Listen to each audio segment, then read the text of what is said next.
Welcome back to the podcast. Please hit subscribe, like, share. The majority of people that listen are not subscribed. Subscribe helps out the show a lot. We were in the top 10% of video podcasts on Spotify this year. Well, for 2024 Wrapped. Thanks to all of you. I got to tell you about today's guest, Jason Nix. He is a songwriter born in Nashville, grew up in Mississippi, moved back to Nashville. He is the writer of Lainey Wilson's hit song that put Lainey on the map, Things a Man Oughta Know. He is also the writer of 3 songs on her latest record, one of which was on the last episode of Yellowstone. Me and Jason talk about the music business, songwriting, personal life, and it's interesting to hear things from his perspective because not all the time do you get someone that's going to be really honest. Here is Jason Nix. This episode is brought to you by Korchmar. Korchmar makes luxury leather goods. Here's the thing. Guys like cool leather stuff, and I've been carrying a backpack made by them all over the country for the last few months now, traveling with it. I have a weekender bag from them. I have this really cool laptop bag from them, and they're all in the color espresso. They're a company that is making products right here in the United States of America, which is so rare. They've been here since 1923, 4th generation, family-owned and operated company. Make sure to head into those show notes. You're going to get 15% off your order, so go grab yourself your dream leather backpack or computer bag or travel bag. Back to Jason Nix. This is the Stephan Hogan Podcast. When I was at Sony, it's like, that was my first writing deal, so I felt like I was a little fish in a giant pond of really incredible songwriters. And so, I was doing things that I wasn't necessarily super stoked about because I was like, these guys are on the same level as me. How are we supposed to move forward? And, that's definitely not the case. I wrote Things a Man Oughta Know there. Then Lainey came in about the same time I did. And so, there was a lot of great things. Did you write that first by yourself? No. Because you have your version of it. Right. That's cool because it's a dude singing it. Yeah.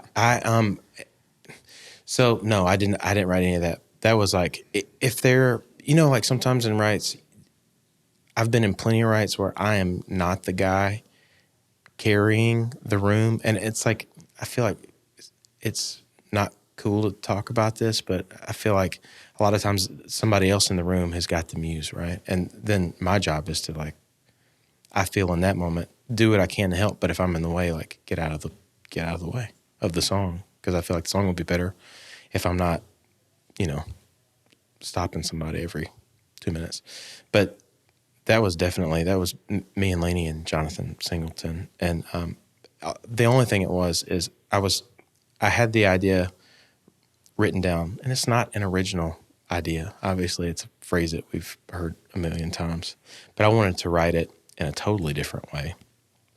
But it's that moment when everybody's in the room and we're all like, well, how's everybody doing? Blah, blah, blah, blah. And we're scrolling through ideas. And I wanted to do it for myself, but it's the moment, the light bulb moment where it's like, oh man, if she sings this, it means something completely different. It gave the whole song meaning.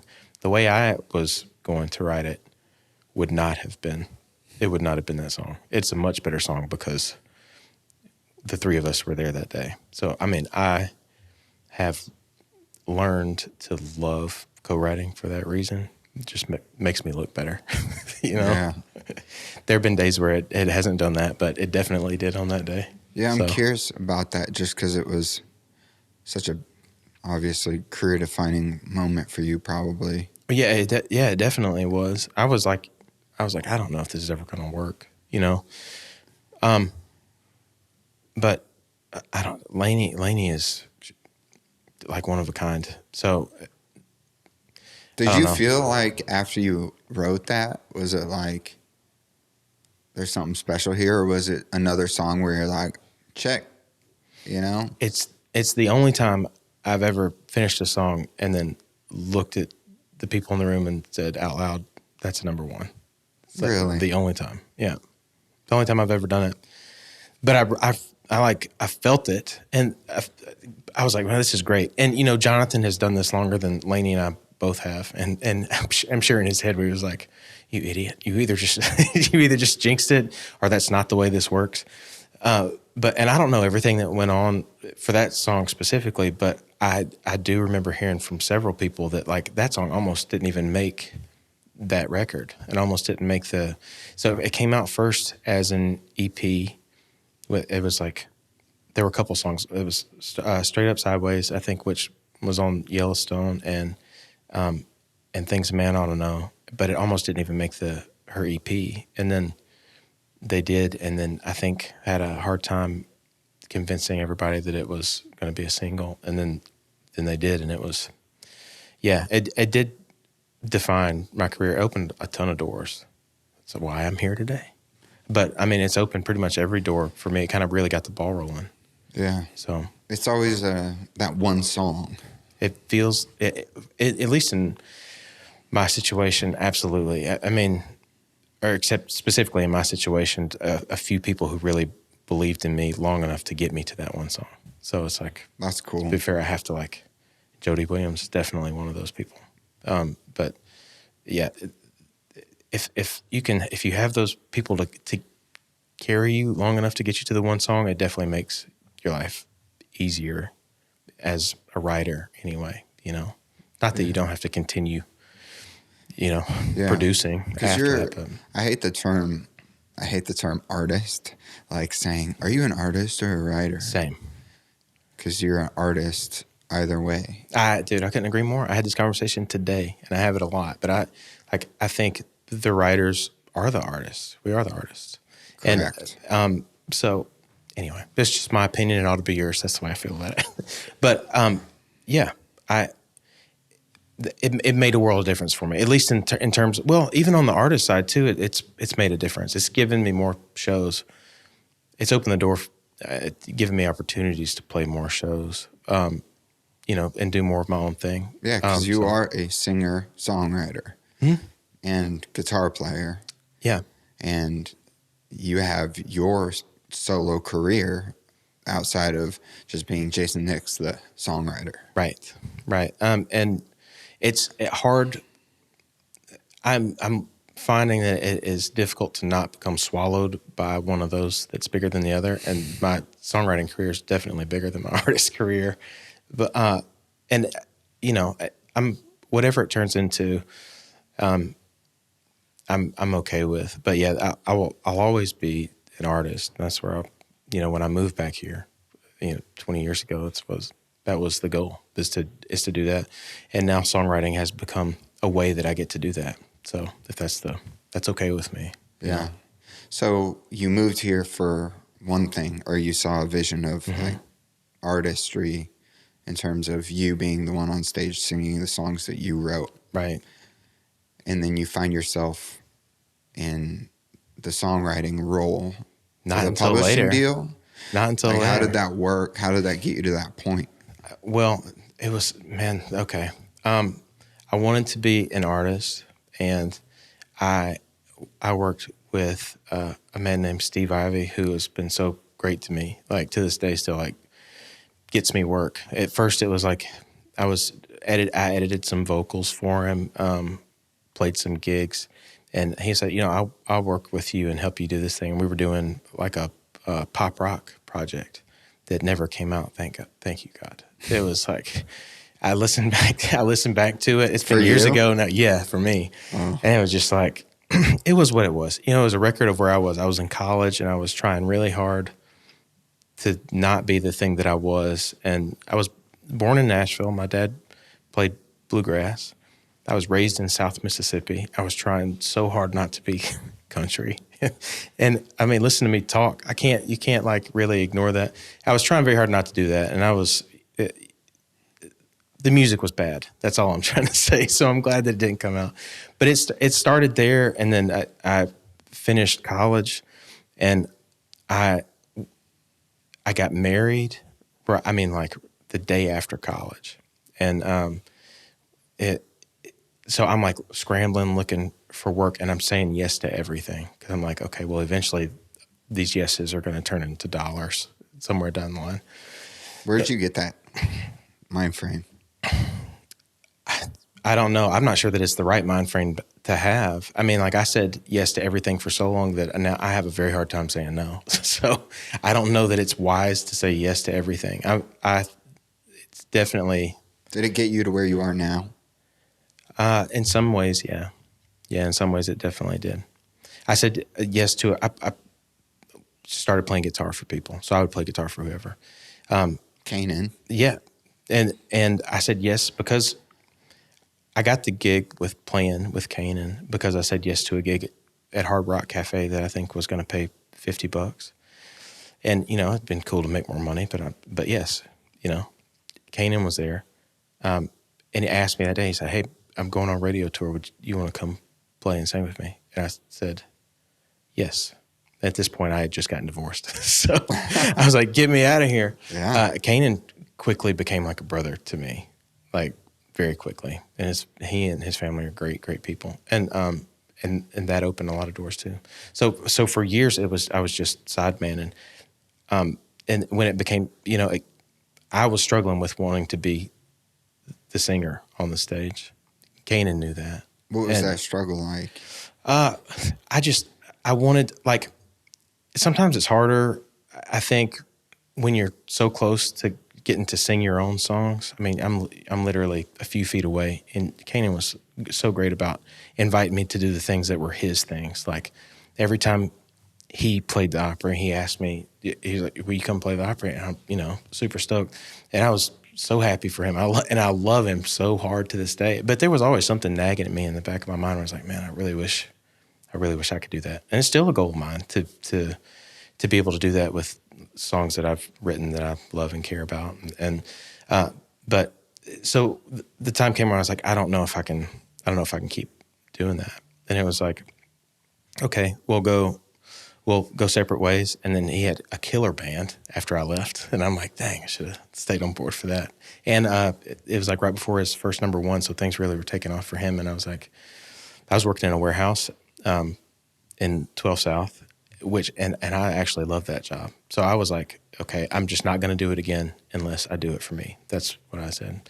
So I wanted to be an artist. That didn't work out. So I was a sideman, and then that didn't work out. So I said, I'm just going to stop for a while. Went and worked, and then wound up getting a few cuts with Eli Young Band and with No Deal.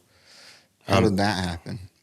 Because of Jared Holly is how that happened. And Jared was my manager at Make Wake. And so you had a manager at this point. At this point, Jared went all in on me.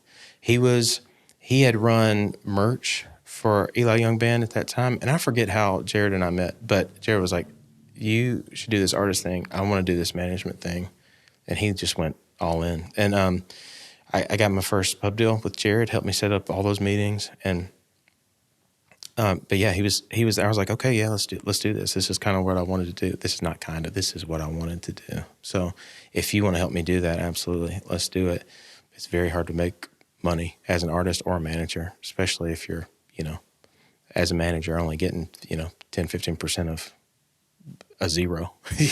So, but Jared put in a lot of work, and he's killing it. He's still over at Make Wake, just crushing it, man. But so yeah, so you supplemented your writing draw with the warehouse job for a very short while. Yeah. Okay. There was a time where I was working at the warehouse, and they had a store that I worked in as well. And I would I'd play Broadway 3 nights a week. And so I would load up after we played the closing shift. I would load up, get everything in my minivan around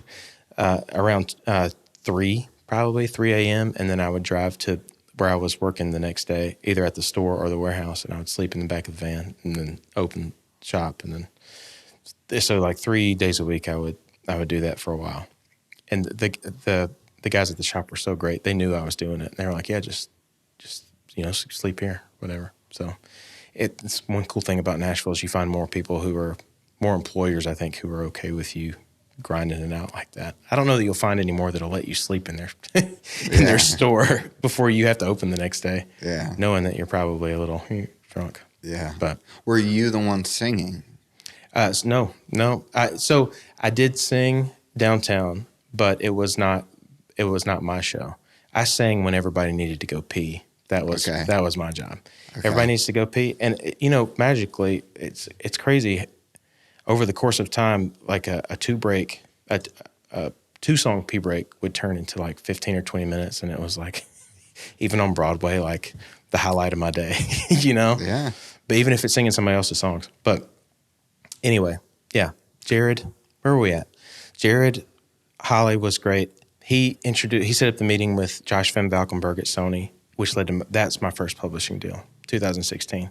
So there was time in between that and a lot of things. And then when that started, then I quit playing downtown and I quit working at the warehouse because I had a draw, and it wasn't a lot, but it was enough to where I could like really focus on trying to write. And it was an artist development deal there too. And so that was Will you talk about that too for people that are listening? Man, what that means? Can I just say I don't think people should do it. I think you should look. What do you think about it? They didn't do me. By the way, they did nothing. Like Sony did nothing wrong to me. I have no hard feelings. It's just I think that the development of an artist should be happening as like, I think it starts happening the second you pick up an instrument and fall in love with music. And I'll tell you what I'm worried about, and I don't think is always true, and it didn't happen with me either. But what I think I've seen where if you get too many cooks in the kitchen, then the recipe changes. I don't know. It's like, I think the thing that makes an artist, or if some people want to call them writers, artists, what we're talking about is the thing that made them them. And it's, I don't know, it gets diluted. It can get diluted. So I would want people to be like careful of, be like, okay, do you really trust this person? Do they really love what you're doing? Or, do they see potential? And what is it about you do they like? And where do they want you to go? Because I think it's also important for you to know where you want to go. I didn't know that either. Yeah, but, and those aren't things you would know on I don't think there's no book that is like, this is your Dummies Guide for navigating the music business in Nashville. Yeah, there is none of that, man. And so the artist development deal, what would those defining questions be that you would ask now if you could go back?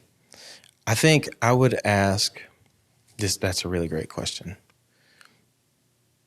I think I would ask what it looks like. All I saw was artist development. I'm like, okay, yeah, this is where I want to be.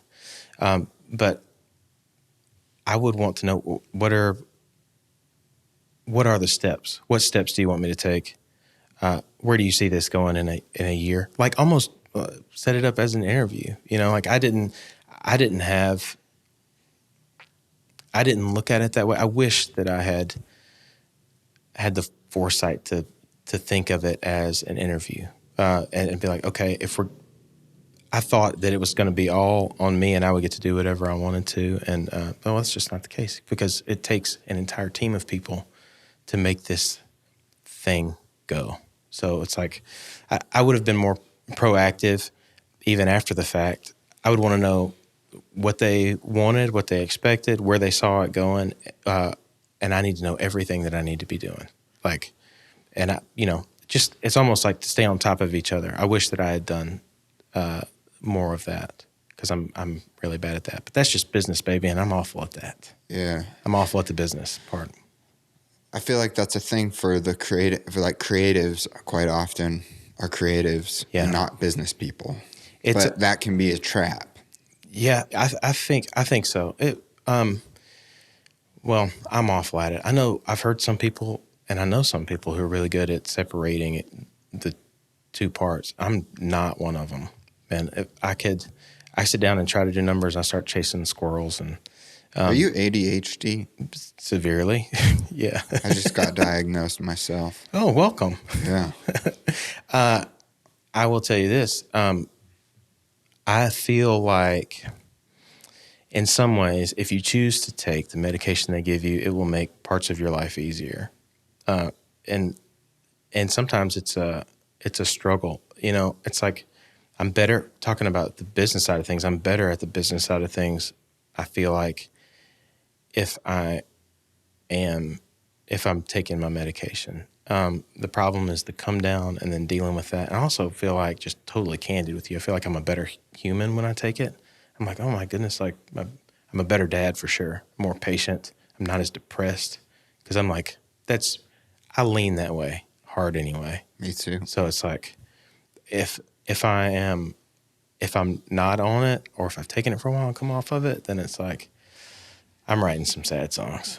If I get out of bed, that's the way it feels. Yeah. So it's like it helps in a lot of ways. But yeah, I was talking to my therapist the other day about depression, and she said it takes something that's 3 steps and turns it into 300.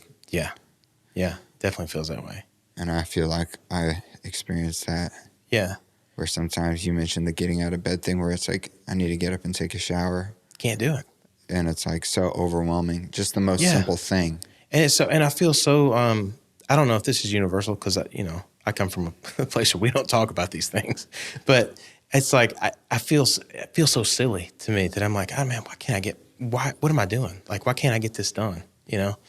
So, and I've spent most of my life like that. Like, and it is. Is like, there an amount of guilt associated with that too? Well, 100%. Like, as far as like, almost like it's kind of like how I evaluate my worth. Is how much did I, like, personally, what did I get done today? Like, how am I moving forward? And at this point, like, we're both fairly new dads, but like, I'm like, I've got 2 people at home that I've got to make this crazy thing turn into money somehow. I don't know how to do that. Truthfully, I still don't know. Like, sometimes it does. That's awesome. But to me, it's like, I struggle with that part. How do you make this happen? Because it's so, for a lot of reasons, but it's so oversaturated right now. And like, a lot of it's free, and that's all fine and dandy, but it's a lot of stress. And then when you put that on top of it, like struggling to get moving or just to get going, then it's like, yeah, there's definitely a lot of guilt associated with, what am I doing with my life? But you don't feel like you can change it, really. Yeah.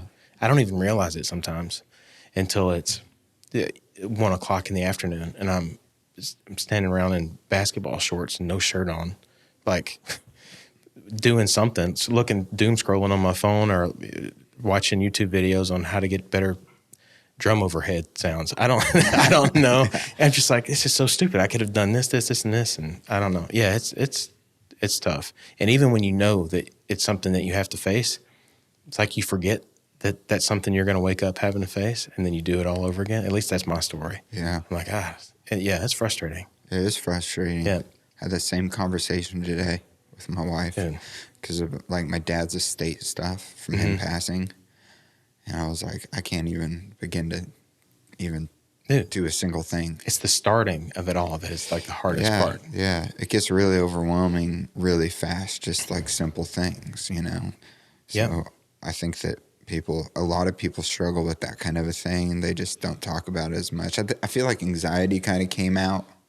Like, people talked about their anxiety stuff, but there's I feel like the depression side of what you were explaining is kind of resonating with me. And if it is with both of us, that means it is for other people. Yeah. So I think it's good to have the conversations because people aren't alone in that. No, not at all. Not at all. I mean, I think somewhere in there, I've thought about this my whole life because I've been on and off medicine for anxiety stuff.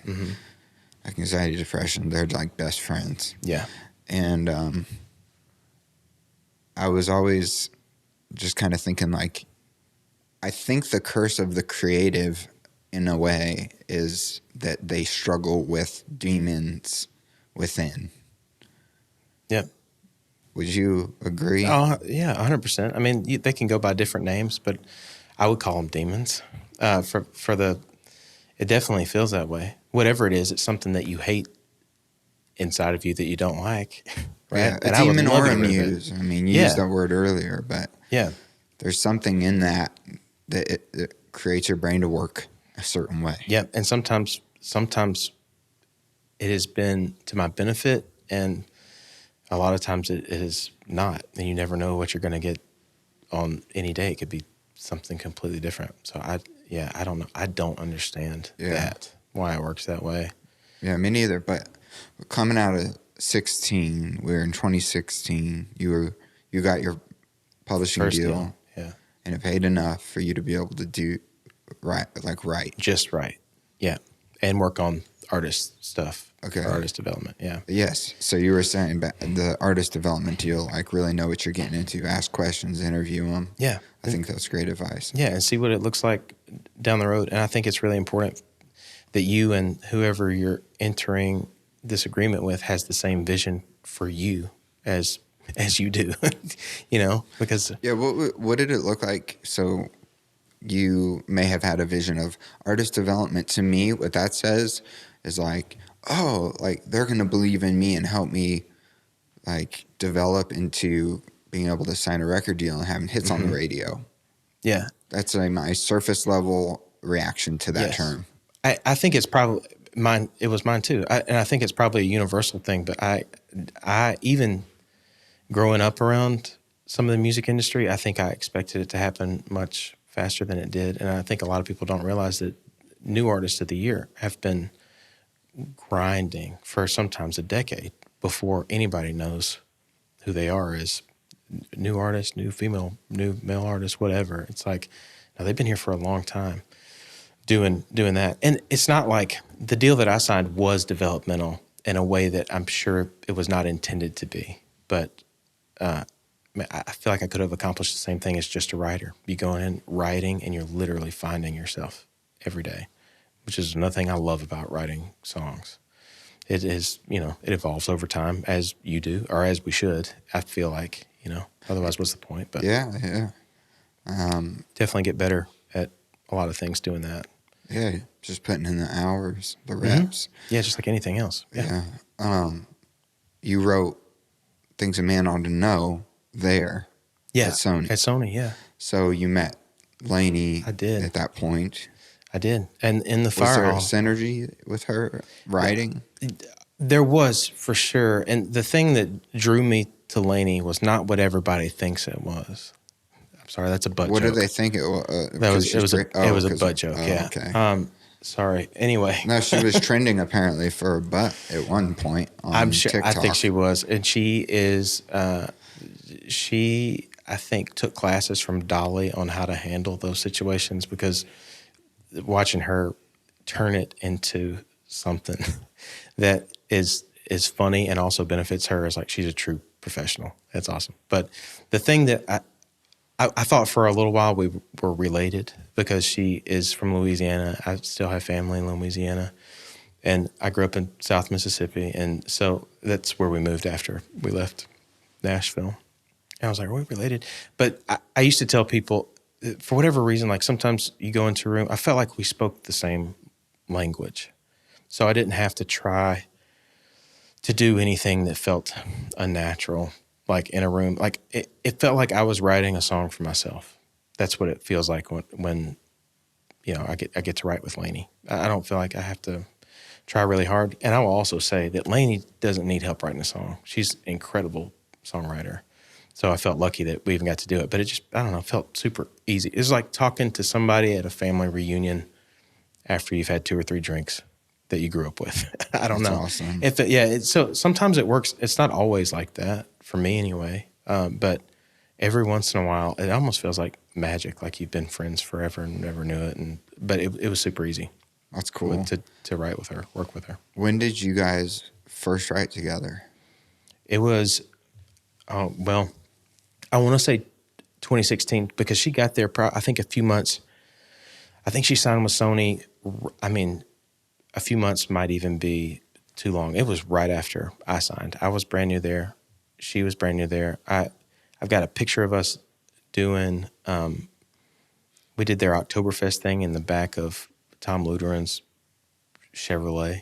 Like, I'm dressed in lederhosen, and we're playing songs in the back of a truck together. So we worked together shortly after that. So, and that was, thanks to Sony, ATV. Yeah. Thank you. Yeah. So. And then that song, when did that come along in that period of time? Because that was just, I feel like there's number ones, and then there's songs that truly have staying power, that are bigger than they're bigger than the writers, they're bigger than the artists. They just resonate with humans. I agree, and I don't think that the writer has anything to do with it.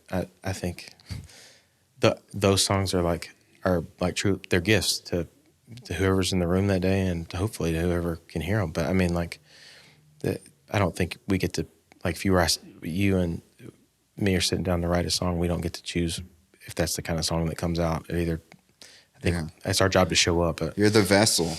I mean, it kind of goes back to like what I was saying. Even if my part in moving the vessel along is to stay out of the way of the ship, then that's, that's at least what I try to do. Was that a one-day write? Yeah, it was quick, in and out. And I don't know for sure. I think Lainey might have been hungover that day. I don't know if this goes in the podcast because I don't remember exactly, but I think I remember her telling me that she almost had to call and cancel that day. Really? But it was really quick. It was a quick write. And it was, that whole thing was just like, that's one of those days where I don't know. I've had these days happen in rooms where you did not expect them to, if that makes any sense. It's like where nobody has any street cred. You walk in and get like a gift of a song, and can't really explain that. It does matter that people have put in the time and the reps to write and show up. But yeah, that day was really special. So. I'm curious too so you had the title written down. Yeah, that's all I had. That was it. And then you guys are like, let's write this song. It was way different than you had imagined it being. Yeah. In terms of that room that day, because I think letting people into how that song was created might be fun. So I was trying to think about just hearing it in my head. Is it 6, 5, 4, 1 on the chord progression? Yes. Okay. Was that something that was you? I don't remember. I don't remember. How many people have guitars in there? That day was me and Jonathan. And I actually, if I'm thinking about it, I think it was Jonathan that picked up and started playing the thing. I mean, he's so great at doing that. He's just got an ear for what's going to work. And I think Jonathan started doing that. And I probably had my head buried in my computer trying to think, thinking of all these scenarios of how we get back into the hook, you know? Did that come first? I know a few things a man ought to know. Yeah, I mean, that was just, we knew that's where we were going, and then I just remember us bouncing things back and forth, and it just like falling out. At least that's how I remember it. But yeah, the only thing I brought into that room was the title that I wanted to write it a completely different way, and it got really personal for me. I mean, at that point, I got divorced in 2009, and so like there are lines in there that are like very personal for me, which is why I wanted to put out a version myself. But like the "How to Chase Forever Down a Driveway" thing was like, that was true for me. I did that kind of thing, and so I mean, there were. What's another line that came from that pain? Oh man, well, it's and now I got to think about the lyrics. How to hook a trailer on 2 inches. There is nothing. That's just like easing people into the hurt of it all, right? Yeah. And how to shoot shotgun, how to catch a fish. I'm an awful fisherman. Okay. Yeah. So that was not me. That's fun. just like, how do we get into country radio? Yeah. Of course. What?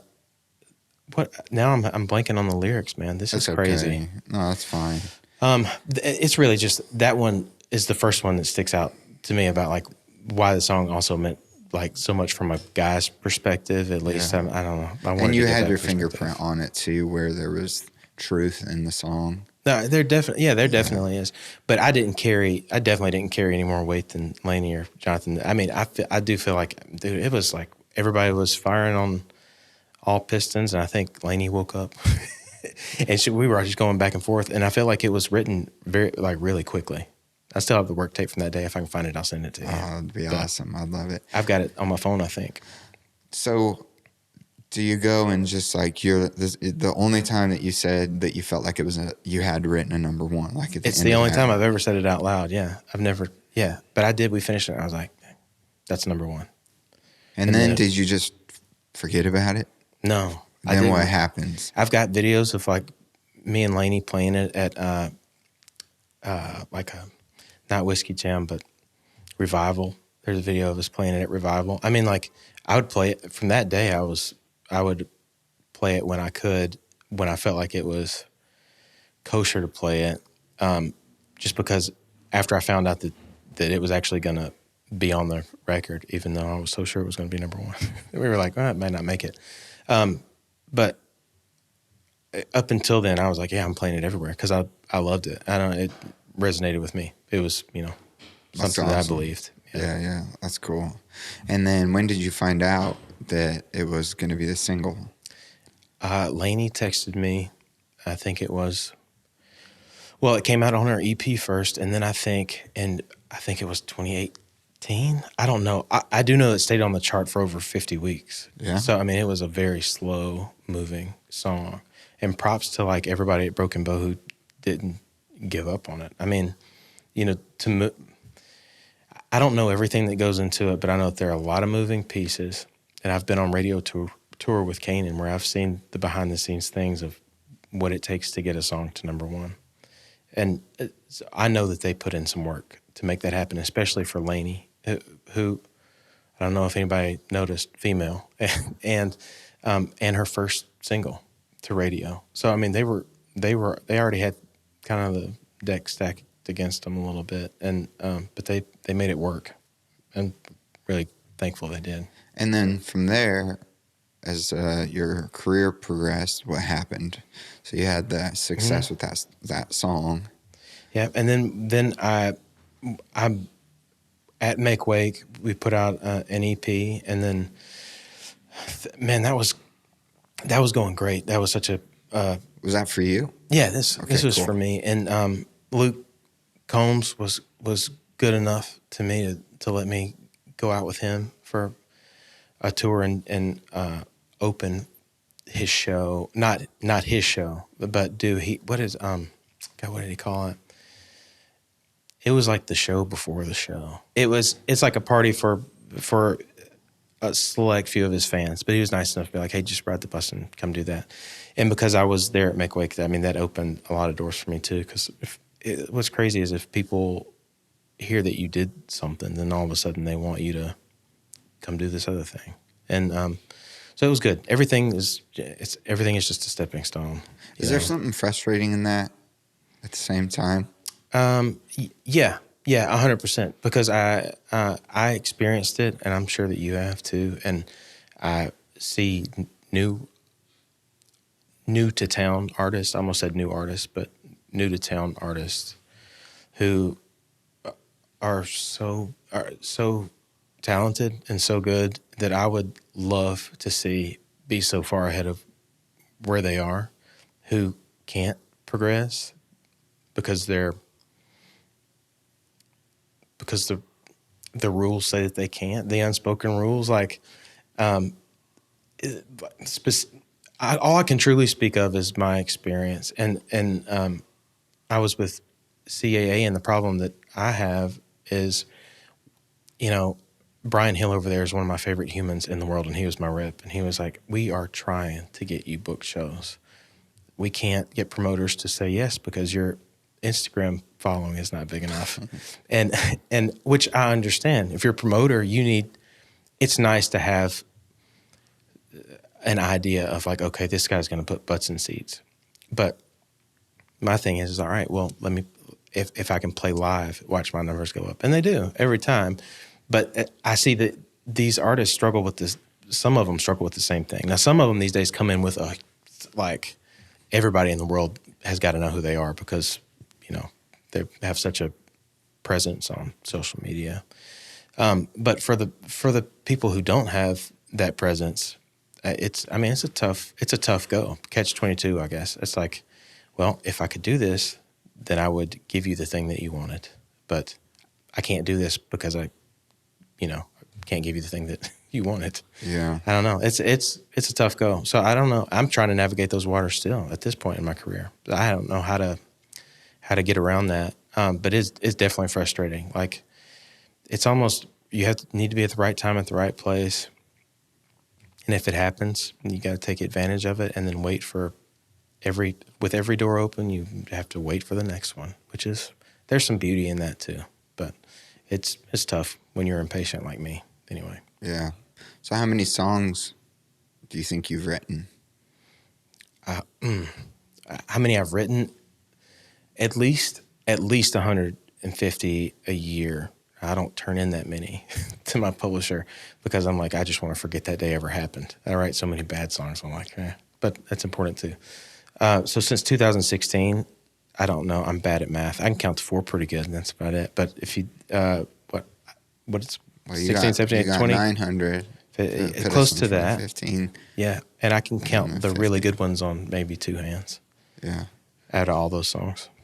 So what are some of your favorite cuts, or the ones that did really well for you outside of yesterday, Lainey Wilson's things that Man Oughta Know? Some of my favorites. One of my favorites, actually, Cassie Ashton. I wrote with Cassie Ashton and Driver Williams, and me and Driver write all the time. I love him. Really, talking about somebody who speaks the same language. I feel like me and Driver are one writer when we come into the room. But we wrote this song with Cassie called Your Angel, which was a Christmas song, technically, that she put out for Christmas. And I love it. I love that song so much. And I play that. I play it in July. I love it so much. That's awesome. So I'm not afraid to do a Christmas show in the middle of the summer. But there you go. That's the first one that comes to mind. I can grab my phone and give you a list, actually give you a better answer. But do it. Let me get it real quick.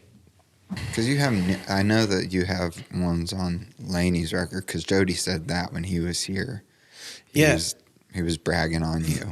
Well, Jody Williams has been my champion when he should not have been.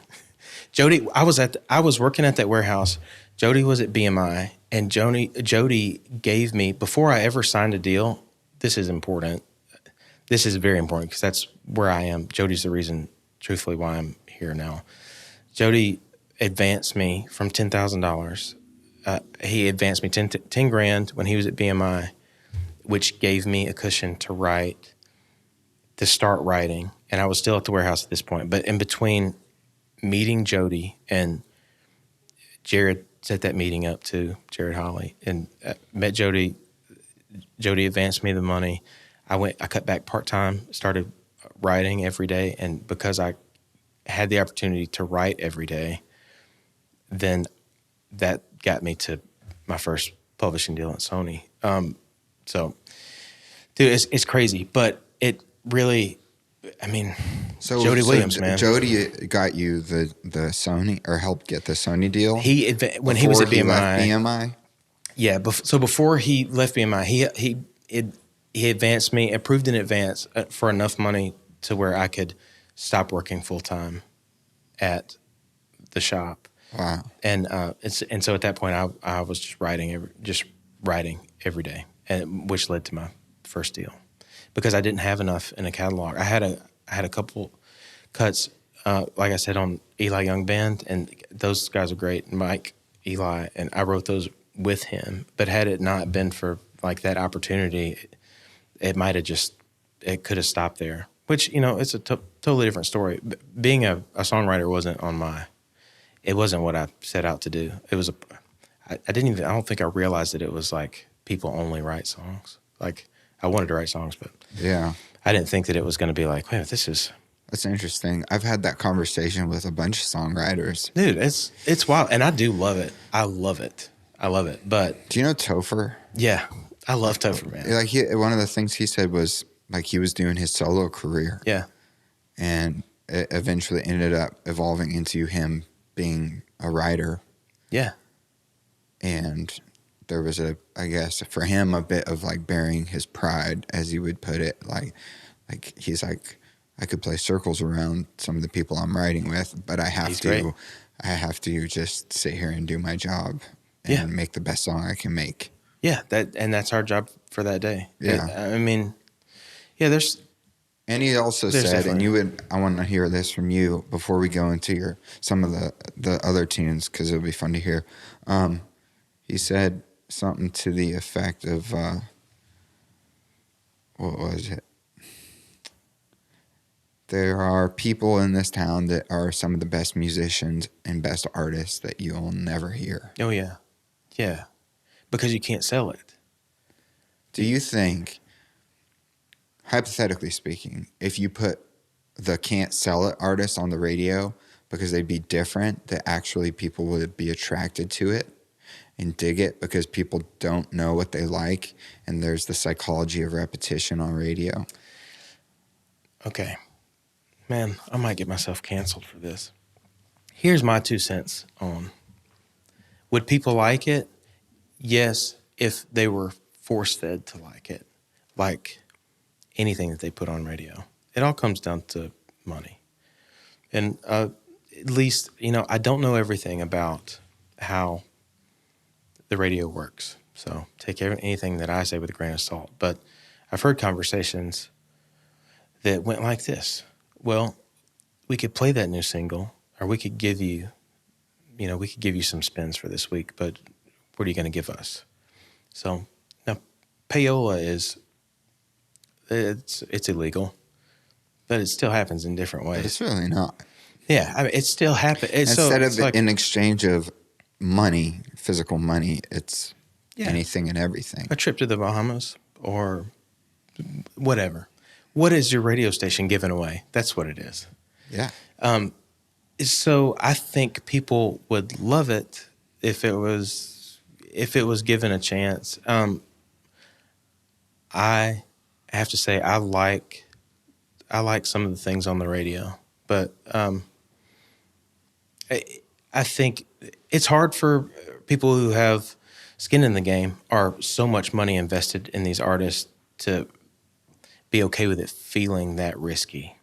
But I think if they take a shot, what could happen is something like, I don't even know if this is a great example, but I think of Billie Eilish, who to me stands out as an artist, or even something if we go to country radio. Like me and Tyler were really great friends in college, and I watched that Florida Georgia Line thing blow up. And it's not my music, but you talk about artistry, it's in terms of guys being themselves and sticking to their guns, they did that.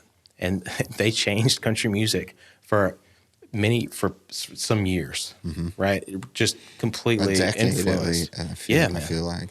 Yeah, completely. And but if the people with the money were more comfortable taking a risk on losing it all, if they were okay with losing it all, then you get these bands and this music that is different and incredible. So, I mean, but yeah, people all over this town, man, are just so talented. And most of them will never be heard because it's hard. If you're not making any money doing it and you have a family, especially, what are you going to do? Well, as a man, you better go provide for your family. That's what you have to do. And if that means doing something besides music, then okay. Yeah. Then you go do it, But I'm with you. Yeah, but it's tough on all ends. But I think people would love it. I think people would love it if we were told that we should love this, that we would love it.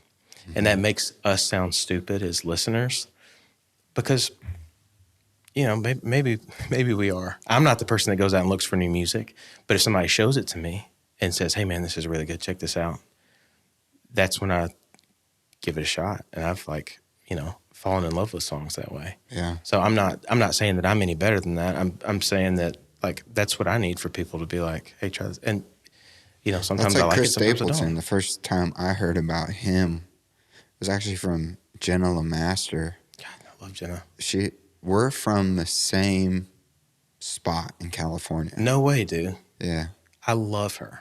Yeah. She's and so I actually great, taught her guitar lessons in That's California. awesome. I had no idea. Yeah. But I remember her texting me a link to Traveler. And I was listening to it and I was like, this is so different. Dude, yeah. Because I was listening to FGL or whatever was on at the time. And dude, you can't deny that those are hits. Yeah, it's not my thing, but those songs belonged on the radio. They did. There you go. And you look at Stapleton and his career and his staying power, and you look back to let's go back to 60s, 70s. Yeah. The music that has influenced culture is not the copycats. Yeah. Like, you're exactly right. It's the band. There's bands that tried to be like the Eagles, but there was only one Eagles. There's just one Eagles. Like yes. there's a group called Pablo Cruz, and they had, I think that's who I'm thinking of. No, that's a different band. Something Fire. Earth, Wind, and? No. I wish I could think of it. I'm looking at my vinyl collection right now. But I remember being turned on to them, and they have very Eagle-esque music. And they're at the same time, and it's almost like, to me, the equivalent of an artist now chasing the tails of an artist, like trying to be another Morgan Wallen versus the first themselves. Do you think that's their decision, though, or do you think that's, I'm saying this because I wonder, is that really what they came into the label? Is that who they were as an artist before or after they met the people with the money who were taking the songs to radio? Like, I would boldly say that it's a mix of both, but heavily influenced by the label. Yeah. Because they, like you said, are so risk averse. Yeah. And everything's about data. Oh, well, yeah. These days, for sure, man. We're not in the days where we could pull an Alice Cooper and park a big rig in the middle of New York or wherever he parked it, stop traffic with his sign. I mean, and I get it. I think if I were an owner, I mean, we are owners of a business. It just happens to be our name on it. But if I was a head of a label, I would definitely want to see the numbers, man. I get it, but it's kind of what money messes up art in a lot of ways. Yeah, it makes things messy. And that's I think that there's always a point of contention there. 100%. And will always be. Yeah, I cannot marry the two in my mind. And I think that's why it's so important for writers, for artists, to have somebody that can tie the two together for them. Like somebody that they really trust. Like for me, that person is Jody. Yeah, and he's a great one. I mean, you couldn't have someone better in your corner. I don't think so, man. I've been really, really fortunate to have the people in my life that I have had. And he's one of a kind, man. What are some of those other songs that you grabbed on your phone? Well, more of them I wrote with Jenna, the master. Oh, yeah. really? Dude, I love that song. And I love getting to write with her. But that one was special because I don't know. It was just fun to write. And she's cool with me saying whatever. She says no a lot. That's okay. I need to be said no to. But I had a 3-legged dog named Happy. And so a lot of that, there are pieces of me, her, and Wyatt McCoven wrote that song. And I don't know, it's just cool to see like those little things from my childhood pop back up into something that so many people could hear. And, 37 now. Yeah. That's a long time ago. That's I cool. was like, That's cool. Let's see. All right, let me You're find 37? the playlist. I'm 36. Dude, yeah, it's And a how good old's your time. son? 3. 3. Yeah. And mine's almost 2. Dude, it's awesome. So it when is I'm tough. 37, he'll be 3. I'll be in your I know shoes. we're gonna be in the same shoes. I can tell you, it's. I had a pastor when I was a kid who used to say it just gets gooder and gooder, and he was joking, but he's right. Yeah, I mean it gets better. Some of it's harder, but it's so cool. Like learning who he is, and it's tough for me like not to try to shape him in a way that looks like myself. And I think it's our job to like, as a dad, to like obviously shape your boys, be there, and guide them. But I don't know. It's cool watching. He's so funny, dude. It's just, it's cool watching him. Or I guess watching myself learn who he is probably a better way to say it. But it's awesome. I don't know. Every stage has been really cool. Dude, yeah, I am in no hurry. I'm in no hurry for any of it, but I'm so thankful for all of it. It's just I have to laugh because I'm like, oh my God, it's like the best time of my life. Like I've never had this much fun ever. Yeah, that's awesome. I've also never wanted to pull my hair out as much, but dude, it's great. All right, I'll see if I can find. This is how unorganized I am. As I have to like anything that comes out that I was a part of. Fortunate, enough to be a part of. Is this like on a playlist where it's like Jason Nix songs? Yeah. That you can search on Spotify if you wanted, like people listening. Yeah, you could. I'm not necessarily proud of all these, so it's just I like do it because it's my way of like keeping up with what's out and what's not. Well, what people really needed to do is go listen to you. To you know music. what? I'm not proud of all that either. That was Can you strip some of it? Can you? I might be able to. Now I don't know like what the deal. I was under artist development deals with all that, so I don't know exactly what that looks like. But I'm also kind of okay with it staying up because it's just a record of where I was in my life. I was trying really hard to make the country radio thing happen. I say that I love country music, and I think it's no. I don't know what cannot be country these days. It's like anything could be country, but it just didn't work. So were you chasing? I was 100% chasing. 100%, and got to work with some super talented people. But I'm not. It wasn't authentic because of me. I was scared. I had this conversation with my friend Harper O'Neill the other day, who's about to put out a song that I love, and I love her as an artist. And the room is so funky, and I feel like she's from Texas. I'm from South Mississippi. We get to do like this funk thing, and she's like, I'm getting ready to put this thing out, but I'm kind of scared. And I was like, okay, let me tell you something. If you don't do it, you'll regret it. You could do it a different way. You could put it out. It could be a little more polished. But what are you trying to sell people? Do you want to sell them Harper O'Neill, or do you want to sell them some kind of image that you're gonna have to keep up for the rest of your career? And I feel like to some degree I did some of that because I wanted it to work so bad. And I was too afraid to be like, I like imperfections. And I like that it doesn't sound like the radio, which is not something you want to say if you want your songs to be on the radio. But it works for some people. Like that, is it Zach Bryan? Is that the guy's name who is like so stripped back? Sounds like Tyler Childers. I love Tyler Childers. The guy that sounds like him though? Yeah, maybe he's trying to be. It's like really stripped back production. Yeah. I'm awful with, okay, I'm finding this, man, I promise. I'm bad. No, it's cool, man. Take your time. What would it be under playlists, right? I don't really know. Look, I'm mad that Spotify doesn't pay its writers more, but... Yeah, I'm so curious. Like, would we be surprised? I want to say surprised, not surprised for some reason. That's the way you spell it. I know. I think you're right, man. How surprised would we be at how little amount of money you make as a songwriter off of off of streams? I think that the people that I went to high school with, some of them, and I think some of my family probably thinks that that I'm making money, right? Things Man Oughta Know did well. But if I'm being completely transparent, the thing I'm most thankful for is it allowed me to get out of debt, and then the money's gone, you know. So I mean, I'm so thankful for that song that it like got that cloud out from over my head, and like credit card debt. Yeah, and student loan debt, and I'm so done with that. I'm like, never again. I'm never going to get in debt again.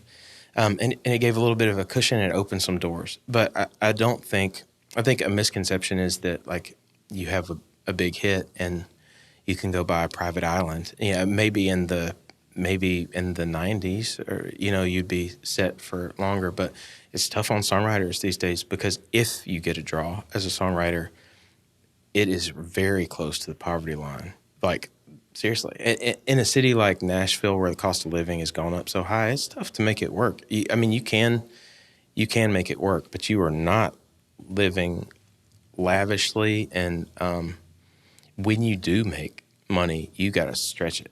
And you got to stretch it and you got to save it. And I'm not at a place where I feel like I can even invest yet. I'm just like, okay, let's tuck it back for the day when something happens. Like emergency fund. Yeah. Like when I get dropped, or when somebody doesn't pick up your option. And then there's a little bit of money to fall back on. You mentioned that earlier. Yeah. So, I mean, like this is, it happens all the time. I got dropped at Sony and then and it happens once you can get a draw as a writer. It could be part of your deal. Well, that they pay you essentially like a salary, so you get paid once a month. And that part is just between the writer, artist, and the publishing company. Well, all that money that you get as a draw is recoupable, so it is. You owe it back, and if you are not, if the songs that you are writing don't get cut and don't begin to generate money, and you're not paying that money back, it's essentially an advance loan is what they're giving you. If you don't, then it doesn't make sense for the business just to continue to give money out to a songwriter. So then they cut it off at a certain point and say, okay, well, we've lost. This is our limit. We've lost this, enough money on you.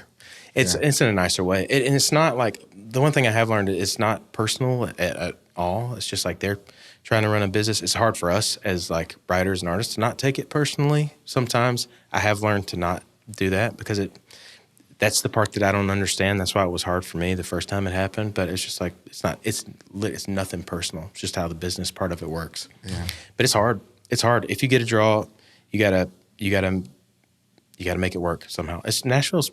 It's not as easy maybe as it was because of cost of living. But writers don't make a lot of money. Is that what happened today? No, you mean yesterday? Yesterday? I got a call yesterday. But it's not like if they don't pick up your option. I just found out yesterday they weren't picking up my option, which is totally cool because my debt has grown to a number that is uncomfortable. It doesn't make sense for a business to continue to pay a songwriter when they're not seeing enough income, which it totally makes sense. But this is one thing that Things Man Oughta Know has done for me. It gave me a little bit of a cushion to sit back and say, okay, well, I can live for this long and my family's going to be okay for this long because I can make this work for sure. And it also gives me a little time to go to finish the music I'm working on and get back out and start playing and how many? What's interesting to me is, so you had a conversation with your publisher yesterday. Jody called me, and he's like, "Yo, man, this is just where we're at."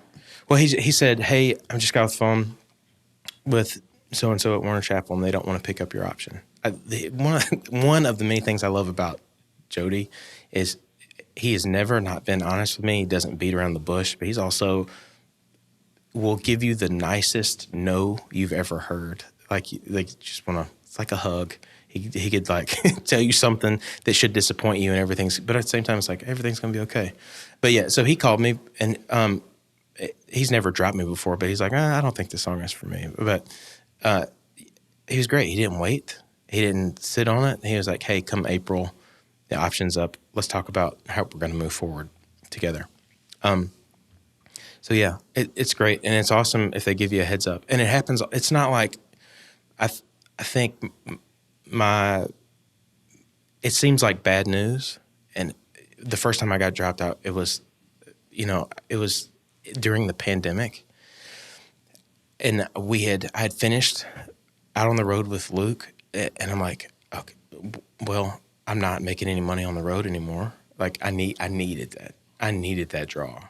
And then I lost it. And I was like, okay, God, I have no idea what's going on. But I was like, I didn't know if I was going to go. I didn't know where I could work because, it's crazy times thinking about that. But anyway, so it just happened. It just happens all the time. If you're a writer and you take a draw, eventually, I mean, hopefully, ideally it doesn't. But if you're not getting cuts, then you definitely get to the point where the amount of money that you have to recoup to their company is just like, well, too much. We're losing too much.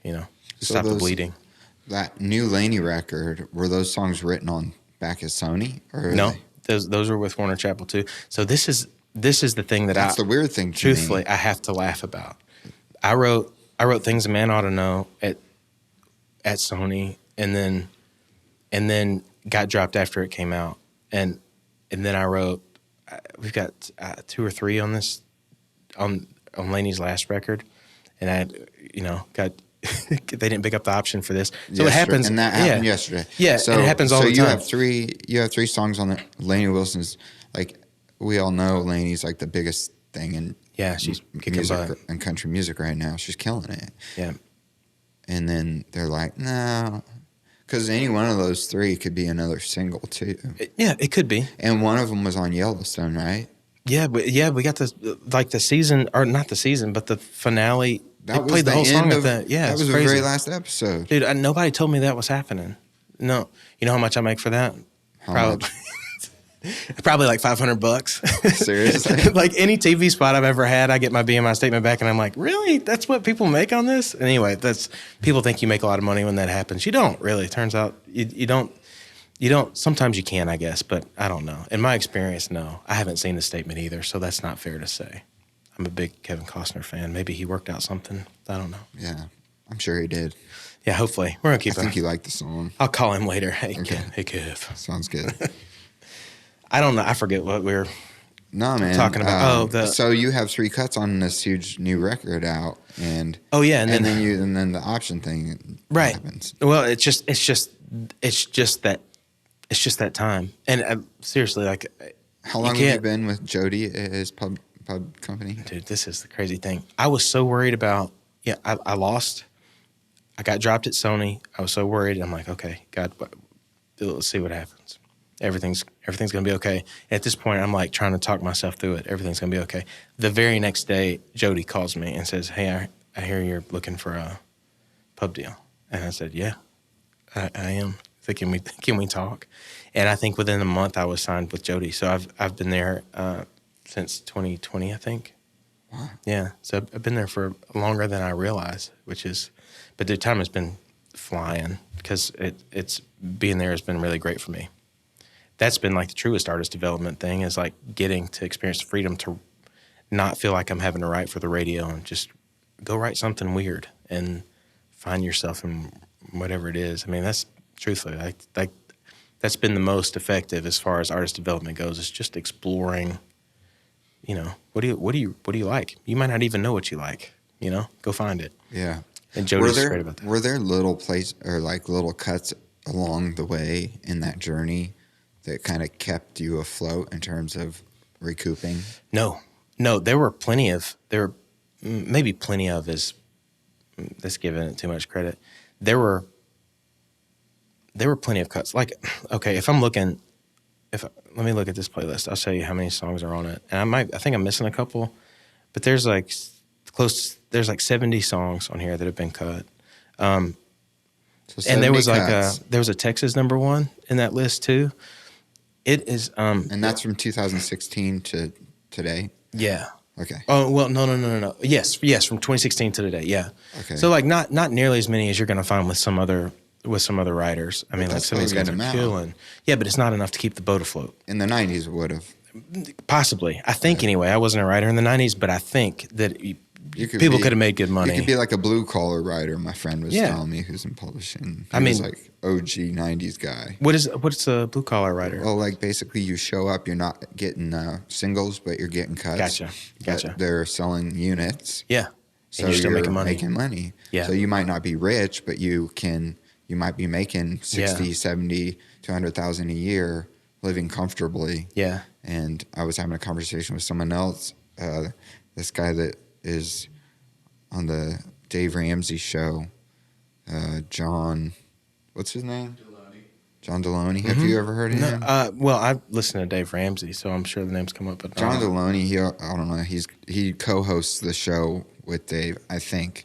But he was saying the houses in Brentwood that were built with songwriter money, songwriters no longer can afford. Oh, I believe that 100%. And I thought that was a profound statement, man. I believe that 100%. I mean, it's definitely true, man.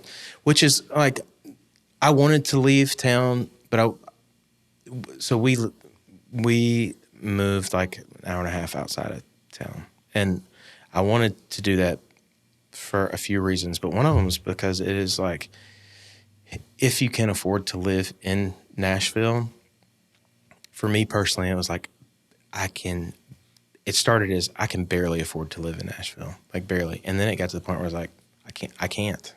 Like it doesn't make any sense. It's just, and I'm sure it ebbs and flows, but right now, the way it's been for the past few years, it's like, it's tough to make a living, like doing music. You need to be better with money than I am. I'll say that. So, it's like, it's hard. It's not people easy say that, but I also think there's like, could I make a assumption about you that I would have no idea, but you don't strike me as a person that is going to the Green Hills Mall and like trying to buy a Rolex. Can you tell because of the way I look? What are you trying to say? No, dude. Just your demeanor. Like there's a quality of life where it's like I want to be able to pay my bills, drive a decent vehicle, a nice car, nothing crazy. But yeah, dude, I don't even need that. But like for like I'm just saying basic. Yeah, 100%. Pay my like groceries, be able to go on a vacation with my family, just like the basic things of life, go get a coffee if I want to at Starbucks. Dude. And all of that adds up so much and so fast after you go to a grocery store and it's $300 for like two things. You know? To be able to do those things and not feel like, okay, I've got to give something else up this month, which is where I spent like most of my life. It's something that I think maybe people take for granted. When I moved back to Nashville, it was like that. It was like that until things a Man Oughta Know. Dude, it was like by the skin of your teeth every month. And even if you have a good month, like as a road musician or anything, you can forget Nashville shuts down. Truthfully, like sometime in the end of November at the latest, and then. If you're talking about road life, it really doesn't crank back up until March. I mean, like we have months that we have to stretch out this money. So throughout the course of a year, you can't be going crazy with whatever money you are making. It's almost like a teacher that has to save up for summer vacation. Yeah, exactly. And it's just part of it, and it's worth it, obviously, or I wouldn't be here. But it's just a different set of challenges. I'm sure every job has its challenges, and you have all these little songs out there though that could potentially end up being cut at some point. Yeah, and that's the exciting part too, right? It is exciting, but it is exciting. But then the thing that nags at me is like, well, probably not going to get paid for it.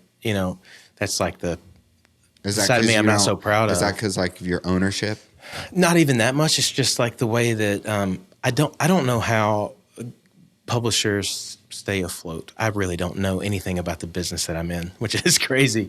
But I don't know how they do it. But all I see is like people bleeding money, at least from the songwriter side. Like we're not making enough to really sustain us. Like because we talked about having cuts throughout in between the course of my two deals that didn't generate enough money.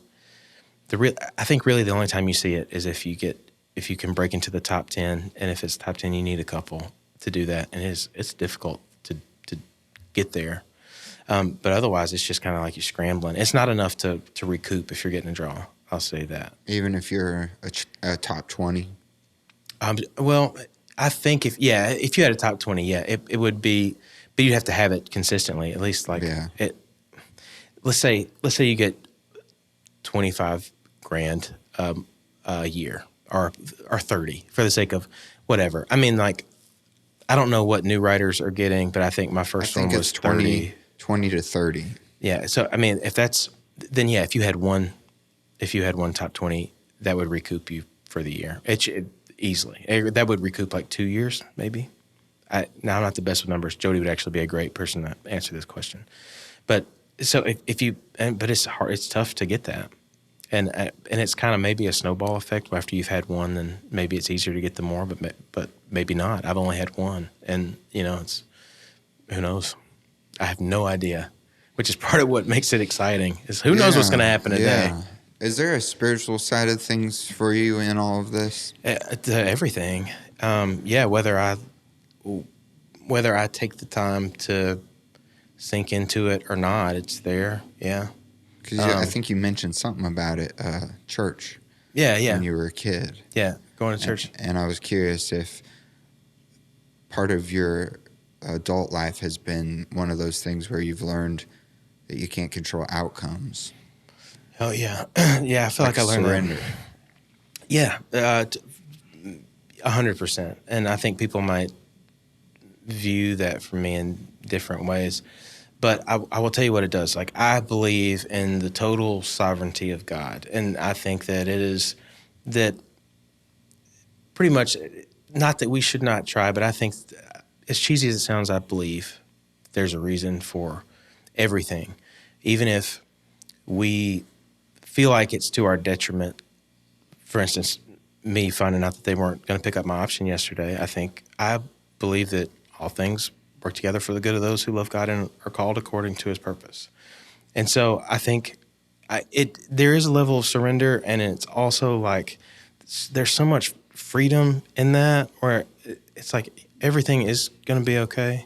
And at every step in my life, it is, one closed door leads to something, to another open door. I don't know, to a broken window. How's the phrase go? Yeah, Either way it go, there's something open and you get to go through it. I don't know why, and I don't always like it. I mean, any writer, artist, as you know, how many times have you been told no? Like, we all hear no, like, you got to have thick skin. I'm great at being told no. Yeah, dude. It doesn't even mean anything. I'm not even great at it, but I'm still getting used to it. I love it. But it's just, there's definitely a spiritual side to it. I mean, I think that everything is, if we can be still enough to listen, Yeah.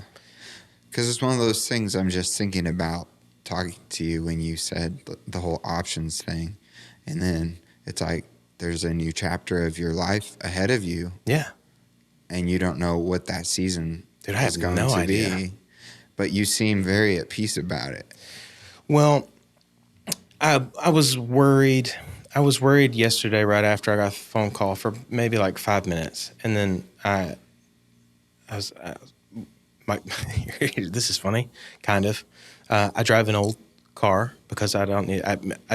We bought a nice vehicle, so we have one nice vehicle that's like really dependable. Brakes went out on my car, so my wife and I are riding to work together, and so I have her truck, and so I had to go pick her up from work after my write, and I was like, I've got to tell her, So and I told her, and then I felt a little better after that, and I was like, I think it's gonna be okay. And then when we got home, and I was like, it was like, well, I think what really like sealed the deal for me was like my little boy, like seeing him. I'm like, it's like every I get like emotional thinking about it, but it's gonna be good. Like everything is already really good, even if. It's certainly not the way that I saw it playing out, but my life never has been that anyway, and it's been so much better. So yeah, the surrender is. I think that's probably where the magic is like learning to be okay with like, man, shit did not go the way I wanted it to, But it's always worked out to be like everything worked out so much better than I even wanted it to go. So everything is always going to be okay. But to answer your question, yeah, I'm totally okay with it. But it's because I believe that there's a reason, even if it doesn't feel like it. I think that there is. So yeah, that's something that I feel like God kicked me in my butt before and put me in a place where I was surrendered. But that's what he wanted from me. Yeah. Because I made certain things my God. Oh, dude. And so how easy is it to do that? Yeah. You do it without even like realizing it. Yeah. But I did it, and I did it for so long that I think God was like, all right, I'm going to make life hard or let life be hard. I don't know how it all works. I don't either. But he guides our, we have plans, but he guides our steps. And it brought me to the point of trusting. And out of that trust, like you said, you got out of debt. Like same thing for my wife and I. Yeah. We lived off of a credit card for like 5 or 6 months at the beginning of last year because our business just went flat. And we're like, how are we going to even pay this? And then a miracle situation happened and we were able to pay it off. But it's those things where it's almost like, I just think about you getting that news and it almost being like, God's like, this is just another opportunity for you to trust me again. Yeah, I know, and I like, needed it. What's the bigger, better thing that is next for you where he's going to use you and put you and position you? Now, and who knows, that could be me working at the Piggly Wiggly down the road. And the challenge that I face is being okay with that. But I mean, I don't know. I do know that like different people are born with different things that make them happy. This makes me happy. I feel like being able to create like this is what I was born to do, and so I'm going to do it until I'm supposed to do something else. Yeah, I don't know anything beyond that. So I don't know. I'm learning how to be okay with the things that I can't control, which I think I'm learning is everything. But but I mean, who knows? I think that we can't control things. We have influence, but we don't have control. I don't mean to say that like I shouldn't be proactive about going out and calling venues and any of that stuff. Yeah, I just didn't want. Yeah, I just heard that quote once and it resonated with me because I was like, I feel like we don't have control at the end. Like burying my dad yesterday was not something I planned on doing 2 weeks ago. Yeah, like I wasn't planning on him falling in the shower and breaking his back, And it's just one of those things where I didn't have control over that situation or really influence at all. And I don't know why it happened, but I felt like God was merciful because my dad was going through a lot of stuff where he couldn't even walk to the bathroom without getting winded because he was on oxygen 24/7 with pulmonary fibrosis. 8 years in when they say you'll only live 5. Oh, man. And so it was almost like maybe God's being merciful in a way, like taking him home so he doesn't have to suffer. Yeah. Because his brain was so sharp, but his body was just deteriorating, And it's those weird, unplanned things that happen in life that we don't have necessarily answers for. But I don't know that we need the answers. I think we need the faith. Yeah. I think it's what it's like referred to as the great and unsearchable truths. I think it's better for me in my broken relationship with God that I could always feel like could be better, but I feel like it's better for me if exactly what you said, if I don't know. It's like and also like the thing about like the job or people not picking up your option as a writer, like that is so like small. It's okay. It's okay. Yeah, when you see your son, so small. Yeah, like you said, dude, it puts life back in perspective. Yeah, it is okay. Yeah. You do the thing that God made you love for, like if he gave you a desire and put it in your heart, you do the thing that you love. And there'll be a way. And if not, I don't know, man. That's the coolest part about it is I have no idea. I don't know why. I don't know where I'm going. I don't know what's going to happen. I just know that like I'm here for now. And I'm, I say it sounds morbid, but I tell people all the time I'm just trying to have fun before I die. And it's like, not in a bad way. It's like, what, Christian hedonism, man. I feel like this is like, I was built to do this. I love doing it. I'm going to do it. And then who knows? We'll see. And that's probably another reason why people find it hard to work with me. It's like, where do you want to be? And I'm like, I don't know, wherever the song takes me. Like, but it's going to be okay. That's all I'm saying. It's all going to be. That's a very creative answer, though. It's like, which is kind of pure. It reminds me of Vince Gill.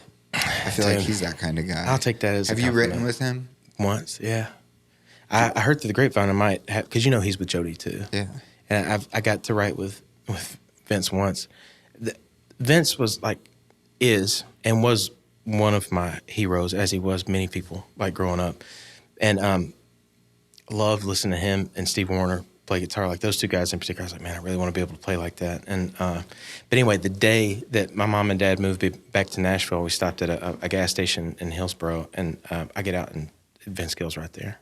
So they're not like, I met him at this gas station with all my crap, and I was like, man, I'm such a big fan. And all these years we're writing at the same company, and I heard I have a cut on his record. I asked him to play guitar on a song that's coming out, and he graciously said yes. I don't know why, but yeah, that whole Vince to me is like, I don't know. It blows my mind. He blows my mind, But I feel like he's a very organic artisty type guy. I definitely, whatever. Do you get that vibe? Whatever it is, I feel like Vince is no one but himself. Mm-hmm. He's not out to like prove anything to anybody. I mean, he doesn't need to. First of all, he's Vince Gill. More than him being an Eagle now, he's Vince Gill, at least in my mind. I've heard it said the other way around. Well, he's an Eagle now. But to me, it's like, well, he's Vince Gill. Like, and he doesn't need to prove anything to anybody. But I think one of the things that made him who he is like, I think he stuck to his guns. I feel like he could probably, I think it's something to be proud of. It seems like he's never not been himself. Now, I don't really know Vince. I've only written with him once and have no idea. I don't know him well enough to say, well, that's for sure the truth, but it feels that way. It certainly feels that way. Yeah, he just seems that way, though, to me. So that's cool, because I feel like you're kind of that way in a town where people want certainty. They don't want necessarily the new thing. They want the sure thing. Yeah. And I think that, and I always say this, people are hungry for authenticity.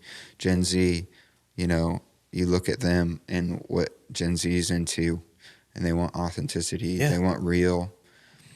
They want to discover new music, I will say this. I don't know much about anything that happens on the internet, except that they're so much better about it than I am, because I don't listen to a lot of music, and if I hear of anything new, it's usually from Gen Z. Yeah. I mean, but they want something real, and whatever that is. I mean, I appreciate that. That's the humanity in music that we all connect with. Yeah, and that's the staying power. I think so, versus the selling commercial spots on radio. I think so, and I don't mean to like shit on anybody when I say that. I just, those are some truths. I mean, I think that they're, from my understanding, those are truths. I mean, everything's just like we said, data. They want to test it on playlists. Yeah. They want to see how it does on social media platforms, all kinds of things before they ever go to radio with it. And so it's very discouraging for an artist that is doing it for the love of it, like you are. Yeah, well, and the only reason I'm able to do it for the love of it is because of things that happen because of the data of it, which is, if it hadn't been for Lainey's success and my accidental fall into a career that was turned into primarily writing, then I would not have been afforded the opportunity to go after that. I mean, it's like so many. I don't know, man. But it happened for a reason. Like, 100%. I think that's everybody's story. It's like you come here, you don't really know how things are going to happen, but you do say yes. Yeah. I think that was one of the most important parts of this, because I think too often people say no. They don't say yes. Yeah. Or they're too afraid to say yes. And so you saying yes led to doors being opened. And when doors open, and if you walk through them, it leads to other doors. And then before you know it, you're writing with this, young lady that got signed to the same pub company for artist development deal or whatever it was. You write a song, you're like, this is something. Yeah. And then before you know it, it's blowing her career out of the water and puts her on the map, and 100%. Is arguably, I don't know the stats on that song at all, but in my mind, of all the songs that came out, I think in 21, was it 20 and 21 and 22? Because I feel like that song's just been, I still hear it on the radio. Like, man, that's awesome that you do. I think it was primarily 20. I think it was 21 it was 21 or 22, I think. Yeah. To be honest with you, I didn't hear it on the radio until like way later, and because I don't listen to the radio anymore. Yeah. Did Jody tell you that? What, that it was? No, because he told me once. He's like, don't listen to the radio because it'll influence what you're writing. Oh no, he's never told me that. But I stopped listening to the radio in college because it did influence. It was influencing like everything, that my playing, my writing. It's not that I didn't listen to music. I listened to like a lot of old music. Yeah. But I just liked the way that it felt, and it had feeling, and I couldn't. It was harder to find that feeling on Top 40 radio. Yeah. So 100%. I found myself, if I was going to listen to something, I was going to listen to that. So yeah. Where do you see yourself in 10 years? It's a great question. Well, I'll have a 13-year-old boy, and who knows what he's going to be into. But I'd probably homeschooling, and hopefully I can, if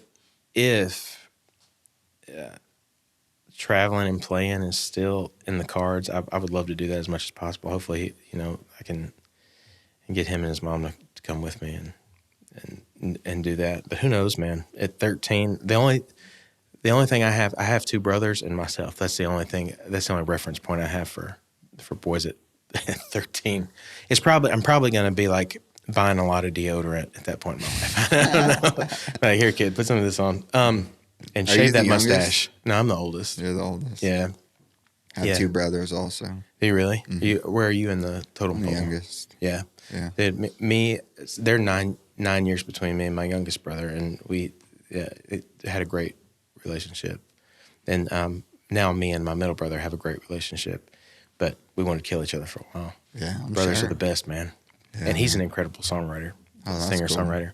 He's in Texas now doing his thing, and they get ready to move back. But anyway, yeah. So hopefully, because what I see and what keeps kind of coming through a thread through this conversation, you light up when you talk about you doing your music career for you, being the one singing your songs. Well, yeah. I think my writing is better when I think that way too. Yeah. Do you like to write by yourself, for yourself? Not always. Sometimes I hate myself when I'm writing for myself. But, Okay. I mean, do I like it? Yes, because I can say whatever I want to, but it doesn't mean I get the best song that way. Mm-hmm. I've gotten my best songs with dude, there's something magical about like co-writing, and I did not feel that way at first. But so I know sometimes there are songs that I need to write by myself, so I can say the things that I need to say because I'm writing the song for me, not for anybody else. Yeah. And if somebody else likes it, it was just something that I needed to write and get out. Like I can think of one right now called Christmas in Chicago. There's your Christmas song again. But I need to write that for me, not for anybody else. And so I wrote it by myself. But as far in terms of like songs that I really believe are good, all my best songs have been co-writes. Yeah. Bouncing ideas back and forth off each other is like, there's something like magical about that. Yeah. I don't know. It's special. Yeah. My dad always said 2 are better than 1, and a cord of 3 strands is not easily broken. Yeah. Yeah. I think it's a scripture. Yeah. But I always thought it was cool. I think that's the first time I've quoted that correctly too. Yeah. So. It's a tongue twister, but he's right. I feel like he's right. Yeah. And it's definitely proven to be true in my life. Yeah, man. So last question, man. I really appreciate you being here, by the way. Thanks for letting me babble, man. I feel like I haven't shut up since I got here. So. Well, that's the whole point. Is me to get you to babble.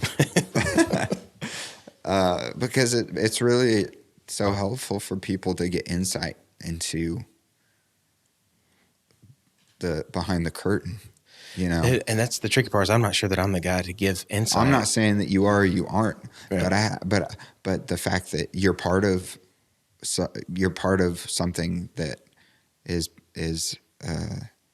big. You're playing at the opera. You've been on the road. You have relationships. You've had a career that's progressed through hard work and showing up and dedication and being willing to work at a warehouse or whatever it is. And everyone's story is different, but to be able to hear the road. And like you said, the whole overnight success thing, it's like the 10-year overnight success. I mean, like they don't exist, you know? Yeah. New artist of the year. No, they're not a new artist.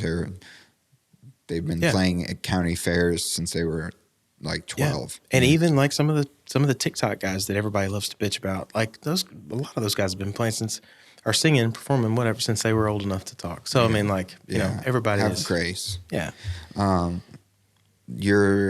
Your piece of advice I want to end here for the younger you 20 years ago when you moved here to pursue a music career, because there's a lot of kids that are listening that are like torn between understanding that the money is not in music like it once was. Mm-hmm. And like I've had this conversation a few times and it's sad, and I'm like, hey man, the reality is if you want to be a guitar player on the road, you might get a salary gig for a big artist, but you could get cut at any time and be replaced. And you are so replaceable. Mm-hmm. So what's your piece of advice for younger folks that have the dream, that have the drive, that have what you had, and want to do the thing, but maybe you could give that person, that younger you, a piece of advice? What would it be? It might be it might be what I still need to hear, and it's that I don't know. Like it's going to be, if you love it, be okay with losing it, but at the same time, give it everything you have. And on the other hand, it doesn't have to be perfect. Just do the best you can with what you got, and do it because you love it. Definitely don't do it for the money, because you will be disappointed. And I think to remember that before it's about any money, it's about the music. And before it's about the music, it's about the reason that we're like really here. You know, music is a way for us to like serve a bigger purpose. But before that, like if you can get to a place where you just do the thing that you love, but also be okay if it's not, which I'm not. So I think that would be my advice, because I can just think back on all these times where I was like going to be, this is the end of the world. You know, I lost this gig or lost that guy. You know, it's just keep doing it. Mm-hmm. I mean, I think people do what they love anyway. There's probably no stopping. The stories of people who slept in their cars in Nashville are endless. Yeah. You know? Yeah, it is. I also think it's survival of the hard-headedest, at least in this town. Just refuse to be buried, and then eventually, you know, you get a moment to make something of it. To be honest, I'm not the guy to be taking advice from, but that was where that's it. In my experience, that's the thing that has helped. Just not stopping and showing up. Yeah, being okay if somebody says nope, this is the end of the road, and then finding another way to get to wherever it is you're going, and it's okay to not know where that is, as long as you're doing something that you love and is making you happy. You know. I think that's life is short. It's really short. And along the way, hopefully you get to help the people around you, you know. You get to sharpen each other and build relationships. But it's really like it's not all about the music even, you know. There's something else there that I can't put my finger on. But I think my advice would be to don't miss all the little things that are happening outside of this thing that you care so much about, you know. There's a lot going on, and life is short. So, well said. Appreciate it. I try to tie it in together somehow. Sorry, there's a lot going on up here, man. I don't know how to say it sometimes. No, dude, that's cool, man. Life is short. Mm-hmm.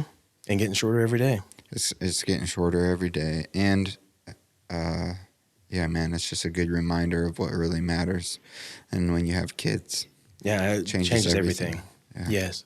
I know that, dude, It truly does. I laugh at myself because I'm like, oh, you're such an idiot for so long. And I still am, but at least now I know it. You know, like looking at him, I'm like, I'm so stupid. Like, you know, I mean, that's it. So maybe that should have been my advice. Have a kid, you know. Yeah. If you That's can, what have a Kanan kid. Smith said too. Dude, I think that's Kanan's on the money. Yeah, I love that guy. But yeah, I mean, truthfully, that might be my advice. Yeah, have a kid. Kanan's right. Follow Kanan's advice. You know, it changes everything. And it makes everything better. It makes everything harder. It makes everything, it's good. It gives you purpose. Dude, yes. That you didn't know existed. Yeah, it's like you get to see in color for the first time in your life. It's like, it's incredible. It's, crazy. And not always fun, but it's incredible. Anyway. Can I read the DM you sent me? Yeah. I don't know if you remember what you said. I don't know which DM. I'm terrified. Was it a nude picture? Don't tell anybody. You had you had your clothes on. Okay, good. Thank you, God. But my little boy takes my camera and takes pictures of me whenever. Dude, I have seen pictures of myself from angles. I'm like, you really got to get back in the gym, bud. Dude, what you said, I was in the hospital, and I was thinking about how my goal, me and my dad, my whole life worked together for this one goal. You know, he had my back, and it was one of those things where I always wanted to be able to show my dad that I could do the thing. Dude, you know? Yes. You know what I'm saying? I know. Exactly what you're saying. And so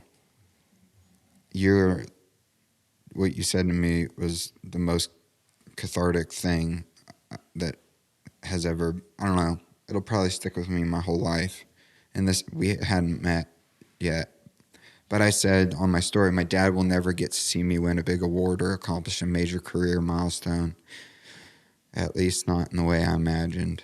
For most of my life, that was all I ever wanted. But instead, he got to see me become a dad and love my family. And now sitting here alone with him in this hospital room, I'm reminded of what truly matters, family.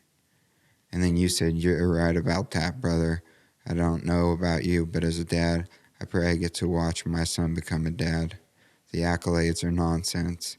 And I said, that's what I want also. Having a son changes everything.